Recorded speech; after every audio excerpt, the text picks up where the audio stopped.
లోటుపాటు లేకుండా ప్రతి భక్తుడు కూడా సామాన్య భక్తుడైనా కూడా యువ భక్తుడైనా కూడా స్వామివారిని ఎంతో భక్తి శ్రద్ధలతో సునాయాసంగా దర్శించడానికి అన్ని ఏర్పాట్లు చేసి ఇక్కడ చేయడం జరిగింది. ప్రతి భక్తులు కూడా ఉదయం 5 గంటల నుండి 9 గంటల వరకు అల్పాహారం ఏర్పాటు చేసి ఉన్నాము. 9 నుంచి సాయంత్రం 5 గంటల వరకు అన్నప్రసాద విధంగా ఉంటుంది.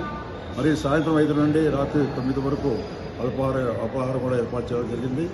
ఈ యొక్క బ్రహ్మోత్సవంలో దిగ్విజయం చేయడానికి మేము అన్ని శక్తుల సహకారంలో అందరి యొక్క సహకారం తీసుకుని దిగ్విజయంగా పూర్తి చేయగలుగుతాం. సార్, ఈ బ్రహ్మోత్సవాలు ఏమైనా ప్రత్యేకంగా ఉదయం నుంచి ఎన్ని గంటల నుంచి రాత్రి ఎన్ని గంటల వరకు, తర్వాత లడ్లు అన్ని ప్రసాదాలు ఎన్ని అందుబాటులో? ఈ యొక్క వినాయక చవితి రోజున భక్తులు మేము ఒక 80,000 నుంచి రావచ్చని అంచనా వేస్తున్నాము. ఇందుకు అనుగుణంగా చిన్న లడ్డు సుమారు 1,00,000 లడ్ల దాకా మేము తయారు చేసి ఉంచుకోవడం జరుగుతుంది.